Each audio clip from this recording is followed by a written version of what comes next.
My family mocked me as the black sheep, so I chose my own life to expose their manipulation, cut ties, built a new family, and became the golden child at last.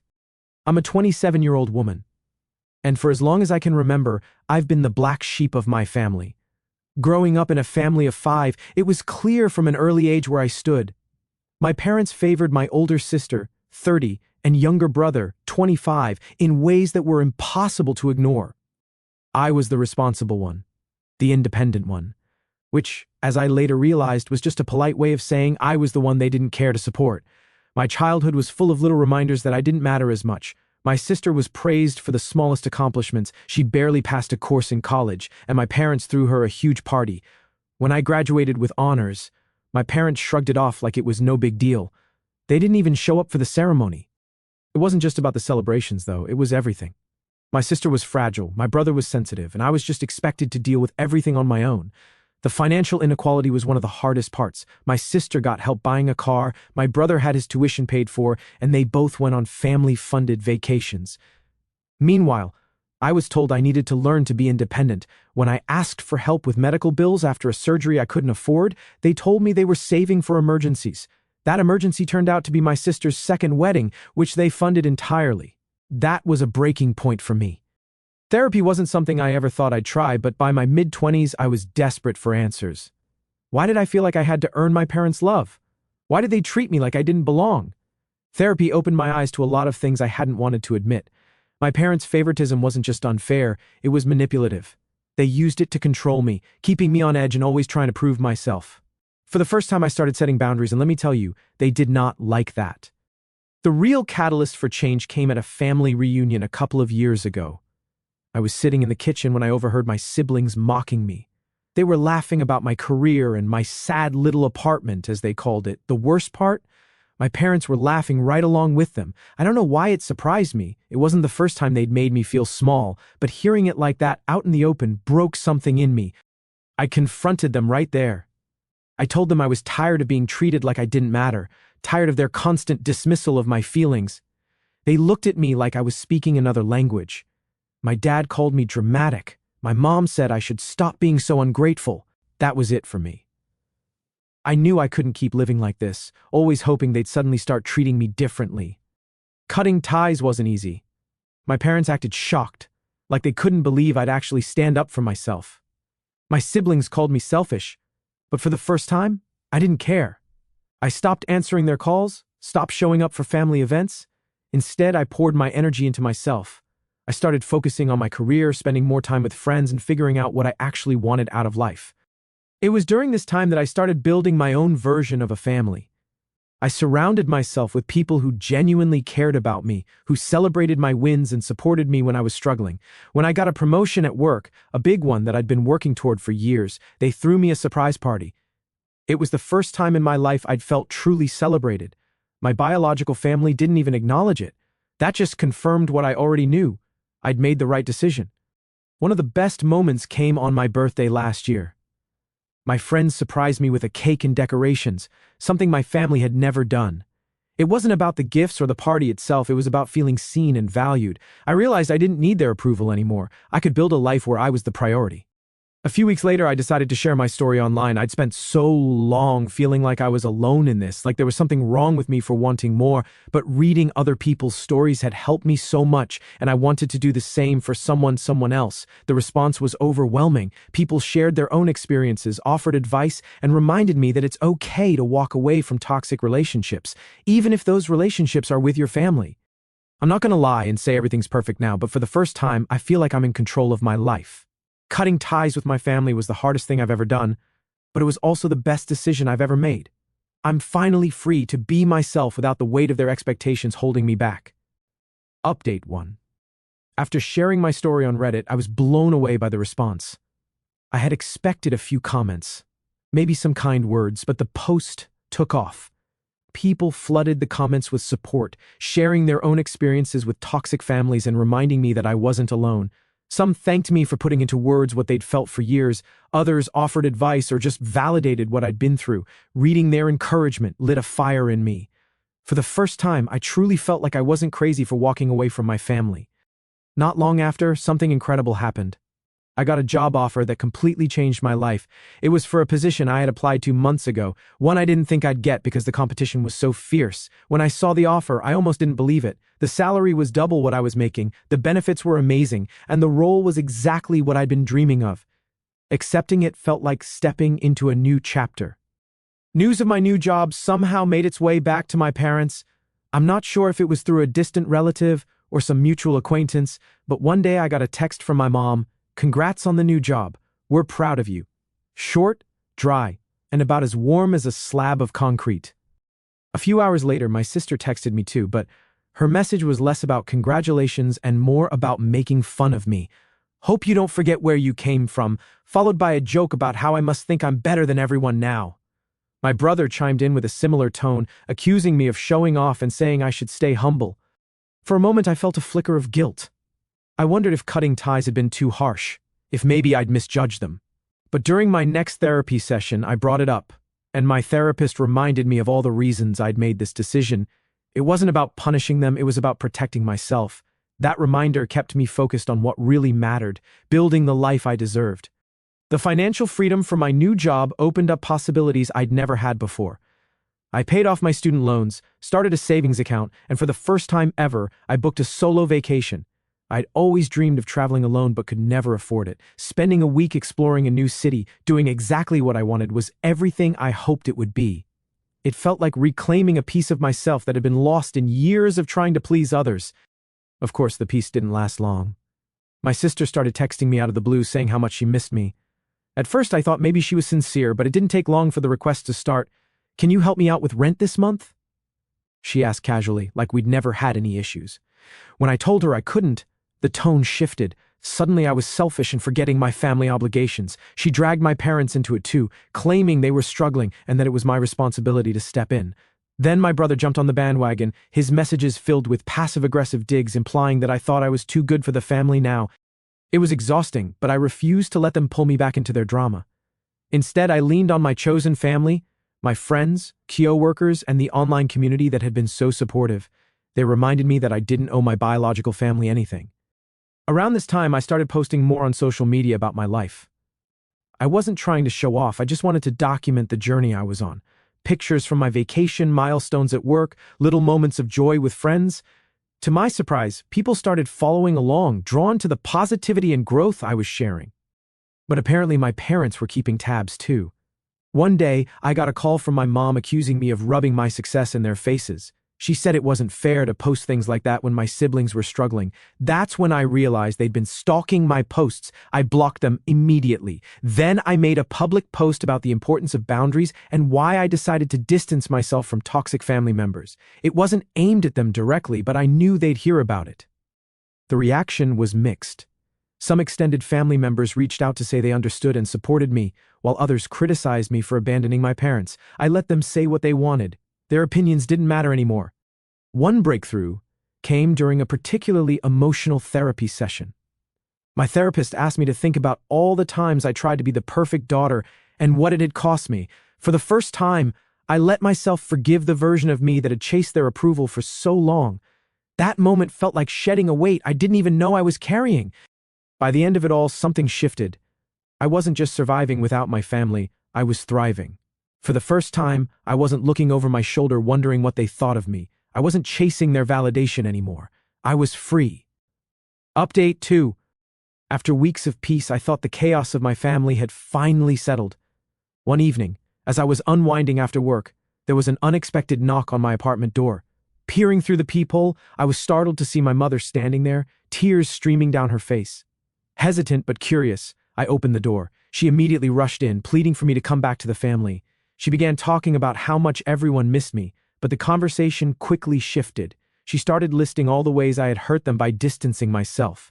It felt like a barrage of guilt tripping, with her reminding me of every supposed sacrifice they had made for me. She accused me of being ungrateful and selfish, turning the entire situation around as if I was the one who had wronged them. I took a deep breath, staying as calm as possible. I explained that my decision to step back was not made lightly and reminded her of the years of unequal treatment and neglect. I told her that I needed to prioritize my well-being. She tried to interrupt, but I stood my ground, refusing to engage in an argument. Eventually, realizing I wasn't going to relent, She left in a huff, still murmuring about how I was tearing the family apart. A few days later, a mutual friend reached out with some surprising news. Apparently, my sister had been telling people that I was financially supporting her. She was using this lie to maintain appearances, making it seem like we were close and that she was doing well thanks to my help.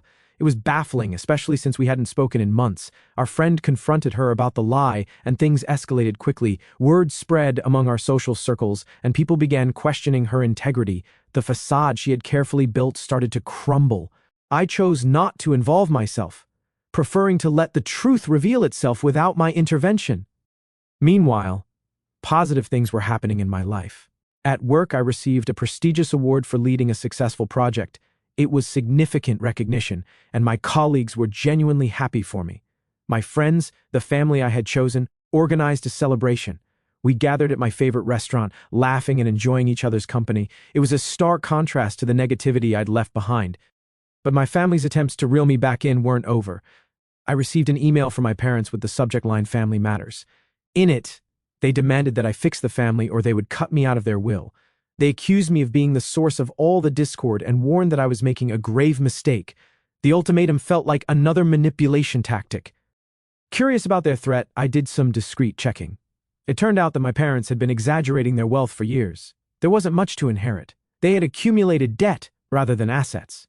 Their supposed fortune was just another illusion. Realizing this, their ultimatum lost all its power over me. Around this time, some of my extended family began reaching out. To my surprise, a few cousins shared their own stories of experiencing favoritism and neglect within the family. They empathized with my situation and offered support. It was comforting to know I wasn't alone, and together we started forming stronger bonds separate from the toxic dynamics we'd grown up with. My story began gaining traction online. People resonated with my journey of setting boundaries and taking control of my life. Messages poured in from strangers thanking me for sharing and expressing how it had inspired them to make positive changes in their own lives. It was heartening to see something good come out of my experiences. Out of nowhere, my siblings started sending me gifts and messages filled with apologies. They wrote about wanting to mend our relationships and move forward. However, given everything that had happened, I couldn't help but feel suspicious of their sudden change of heart. It seemed too convenient, and I wondered if they had ulterior motives. On a brighter note, I met someone special during a volunteer event. We connected over shared interests and values. He admired my independence and understood the importance of boundaries. As we spent more time together, our relationship blossomed into something meaningful. It was refreshing to be with someone who respected my journey and supported my choices. Then came news that my father had a health scare. My family reached out, emphasizing how much they needed me during this difficult time. They suggested that I should take on caregiver duties, implying it was my responsibility. While I was concerned about his health, I knew that stepping back into that environment wasn't healthy for me. I responded by suggesting they hire professional help, pointing out that it would ensure he received proper care. This decision marked a significant moment for me. I realized I could care about their well-being without sacrificing my own peace of mind. Saying no without feeling guilty was a major step in my healing process. Life continued to move forward. I focused on nurturing my relationships, excelling at work, and investing time in hobbies that brought me joy. The more I built a life that reflected who I truly was, the less their attempts to pull me back affected me. One day I looked back and noticed that the weight I'd been carrying had lessened. I no longer felt the constant tug of guilt or obligation. I was living life on my own terms, surrounded by people who genuinely cared for me. The emotional breakthrough was subtle but profound. I realized I felt no guilt about my decisions anymore. By choosing myself, I had opened the door to genuine happiness and fulfillment.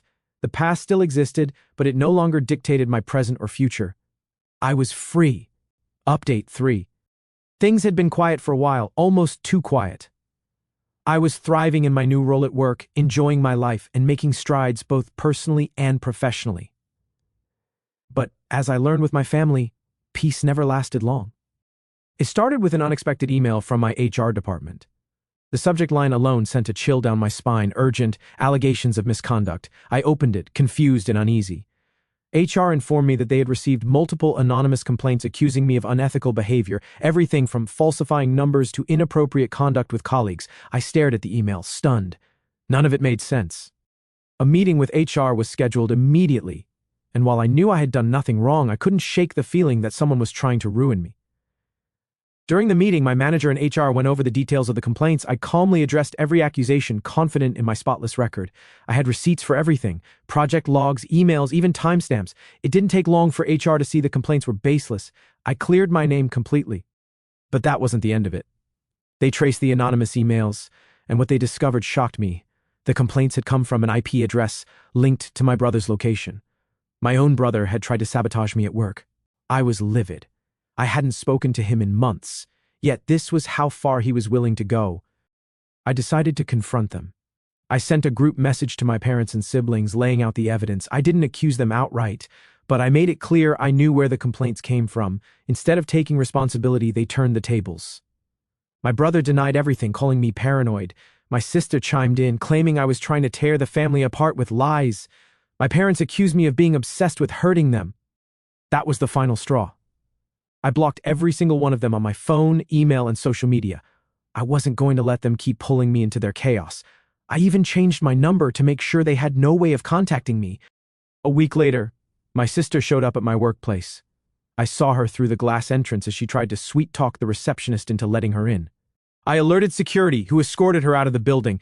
She didn't put up a fight, but I knew she wasn't done yet. That same day, I called a lawyer to discuss my options if they continued harassing me. I was fully prepared to file a restraining order. I had reached my limit. I shared what was happening on Reddit, and the support I received was overwhelming. People reassured me that I was doing the right thing, gave advice on how to protect myself legally, and even shared similar stories of family members crossing boundaries. Knowing I wasn't alone helped me keep my head up. Despite the drama, life kept moving forward. Just a month after the investigation, I received another major promotion, this time to a leadership role. It was a huge step in my career and came with recognition from the higher-ups. My chosen family celebrated with me that night. We toasted to success, growth, and freedom. Of course, word of my promotion made its way back to my extended family. Suddenly, rumors started circulating that I had abandoned my parents in their old age. Distant relatives sent passive-aggressive messages asking why I wasn't helping my poor parents who had done so much for me. I didn't engage with them. Let them talk, I thought. Instead, I decided to write. I penned an anonymous article about toxic families, sharing my story without naming names. It was raw and honest, describing the challenges of setting boundaries and the guilt that comes with breaking free. The article struck a nerve, going viral almost overnight. People related to it deeply. Some praised me for being strong, others shared their own struggles.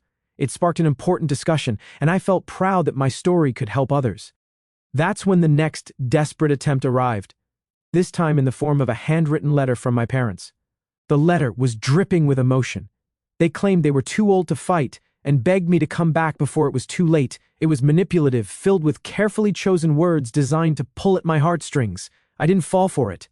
I responded with a short, polite letter restating my boundaries. I told them I wished them well, but I wasn't going to engage any further. Around this time, karma finally caught up to my siblings. My brother was arrested for fraud, completely unrelated to me.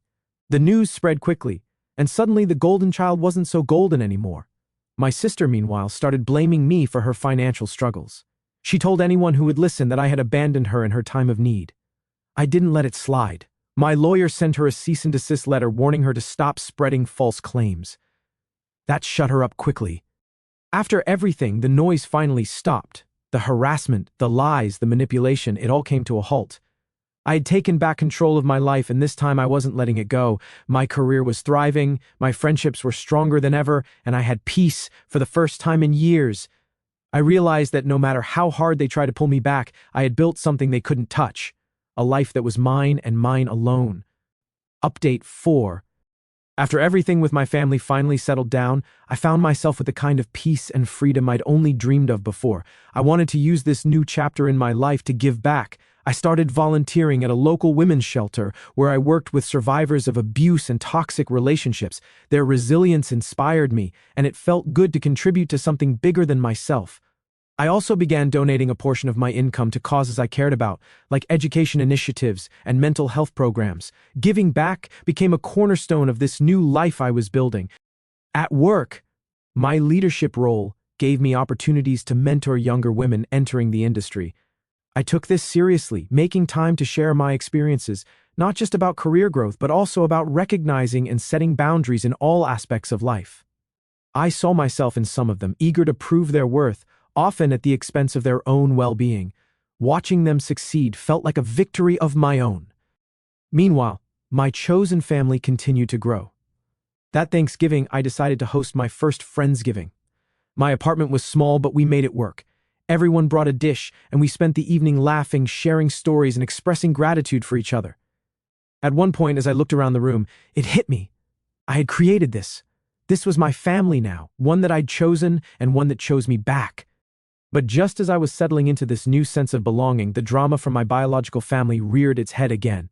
Through the grapevine, I heard that my parents had sold their house. Years of financial mismanagement had finally caught up to them. My siblings were furious, not because they cared about the house itself, but because they were now scrambling to figure out where to live. Naturally, they decided I should help. The first message came from my sister asking if I could lend her money for a new place. When I didn't respond, she escalated. She posted publicly on Facebook, calling me heartless and accusing me of abandoning the family in their time of need. The comments from her friends and a few distant relatives were full of judgment. I forwarded the post to my lawyer, who immediately sent her a formal cease and desist notice. That shut things down quickly. In therapy, I worked through the lingering guilt this stirred up. My therapist reminded me of something I had come to understand but needed to hear again. I was not responsible for my family's failures, their financial struggles, their poor choices. None of it was my burden to carry. This realization felt like closing the door on years of self-doubt and misplaced responsibility. Around this time, something wonderful happened. My partner, who had been a steady source of support and encouragement, proposed. It wasn't a grand, over-the-top gesture, just the two of us in a quiet moment filled with love and certainty. I said yes. We began planning a small, intimate wedding with only our closest friends. Of course, news of the engagement eventually made its way to my family, and the outrage was swift. My sister sent me a string of angry texts, accusing me of excluding them and calling the wedding a slap in the face to the people who raised you. I didn't respond. My wedding wasn't about them, and I refused to let them turn it into another spectacle. To avoid further drama, I quietly deactivated my public social media accounts. I didn't need their prying eyes on my life anymore. I kept a private profile for close friends and focused on being present in my offline world. It was one of the best decisions I'd made. My career continued to thrive. I was invited to speak at a conference about overcoming adversity in the workplace. Standing in front of that audience, I shared my journey, not just the professional milestones, but the personal growth that had shaped who I was. Afterward, attendees came up to thank me for my honesty, sharing how my story resonated with their own struggles. Knowing I had made an impact was incredibly fulfilling. But my family wasn't done yet. One morning, I woke up to an email from my mother. The subject line read, "Our final wish." In the email, she claimed she and my father were on their deathbed and begged me to reconcile before it was too late. The timing was suspicious, given I had just heard from a cousin that they were perfectly fine. It was another manipulation attempt designed to guilt me into breaking the boundaries I had worked so hard to establish. I brought the email to my next therapy session. My therapist and I discussed it, and I came to a decision: I wasn't going to respond. Engaging would only pull me back into their cycle of control and guilt. Recognizing the manipulation for what it was felt like another step forward in my healing. A few weeks later, a former colleague shared my story anonymously in an industry blog. The response was incredible. Messages poured in from people who saw themselves in my journey, praising my strength and resilience. It reminded me how far I had come and how much I had to be proud of. Finally, I took a big step. I bought my first home. It wasn't just a house. It was a symbol of breaking the generational cycles that had defined my family for so long. Standing in my new kitchen, surrounded by my chosen family as we celebrated, I felt an overwhelming sense of peace. This was the life I had fought for, and it was mine. Update 5. It's been a year since I moved into my new home, and looking back, I can hardly believe how much my life has changed. My first year here has been filled with laughter, growth, and milestones that I never thought possible. To celebrate, my chosen family, my friends and loved ones who have stood by me, organized a dinner party. We gathered in the backyard under strings of fairy lights, sharing stories and toasting to new beginnings. There was no tension, no guilt, no walking on eggshells. It was everything I once hoped family gatherings could be. Professionally, I've hit another milestone. I launched my own consulting business. After years of working in corporate environments, I wanted the freedom to set my own schedule and work on projects that truly mattered to me. The business has taken off faster than I expected, allowing me to achieve a level of financial independence and flexibility I've only dreamed of. My days are now filled with purpose, and for the first time in years, work feels more like passion than obligation. What surprised me most, though, is how little I think about my biological family now. Months have gone by without them crossing my mind. There's no more gnawing sense of guilt or wondering what they might be saying about me. In therapy, I spent time reflecting on how far I've come. During one session, my therapist pointed out something that stuck with me. I've moved from survival mode to thriving. Letting go of resentment wasn't easy, but it's freed me in ways I can't even begin to describe. Through mutual acquaintances, I've heard bits and pieces about my siblings. Both of them are struggling financially and apparently have turned their anger toward my parents, blaming them for not providing more support. It's ironic, given how they were always the favored ones. When I heard this, I didn't feel the pull to step in or help. I've made my peace with the fact that their struggles aren't my responsibility. It's a lesson that took years to learn, but it's one I'm grateful for. Meanwhile, my consulting business has started gaining media attention. I was recently featured in an article about empowering women in the workplace. The piece highlighted my journey and how I've used my experiences to help others. The recognition felt surreal but meaningful. It's a reminder that even the hardest parts of my past can be transformed into something positive. On the personal front, my relationship has only grown stronger. My partner and I have started planning for the future, talking about starting a family of our own someday. We've had long conversations about the kind of parents we want to be and how we'll avoid repeating the toxic patterns we grew up with. It feels good to build a life with someone who shares my values and supports my boundaries. Even my extended family seems to have taken the hint. After months of silence, it's clear they've realized I won't cave to guilt or manipulation. The calls and messages have stopped, and with them, so has the drama. The distance has been a gift, allowing me to focus fully on the life I've built. One of the most rewarding things I've done recently is starting a podcast. In each episode, I share advice and stories about overcoming toxic family dynamics, setting boundaries, and thriving independently. The response has been incredible. Listeners have reached out to say how much they've related to my experiences and how the podcast has helped them in their own lives. Knowing that my story can make a difference for others has been one of the most fulfilling parts of this journey. Holidays, once a source of dread, have become something to look forward to. Last Christmas, I started a new tradition with my chosen family. We cooked a huge meal, exchanged gifts, and spent the day watching movies and playing games. It was joyful and stress-free, completely free of the guilt and tension I used to associate with the season. We've already started planning for this year, and I couldn't be more excited. In this new chapter of my life, I've also prioritized my health and wellness. I've taken up yoga and meditation, which have become daily practices. Both have helped me find balance and stay grounded, even when life gets hectic. I've discovered a version of myself that's calm, centered, and content. A few weeks ago, I received an unexpected email from my father. It was short and simple, apologizing for the way he treated me in the past. While it might have been genuine, I chose not to respond. I've come to understand that an apology doesn't erase years of harm, nor does it obligate me to reopen doors I've intentionally closed. That chapter of my life is over, and I'm at peace with that. Recently, I shared one final post on Reddit. In it, I thanked the community for their unwavering support and encouragement over the years. I wrote about how setting boundaries had changed my life and how I've built something beautiful in the absence of toxic relationships. The comments were filled with kindness and understanding, reminding me of the strength that comes from shared experiences. As I sit here reflecting on everything, I realize how far I've come. I'm living a life that's full of love, success, and peace. I've learned that you don't need anyone else's approval to be happy. You just need to prioritize yourself. In the end, I've become the golden child of my own life, and I wouldn't have it any other way.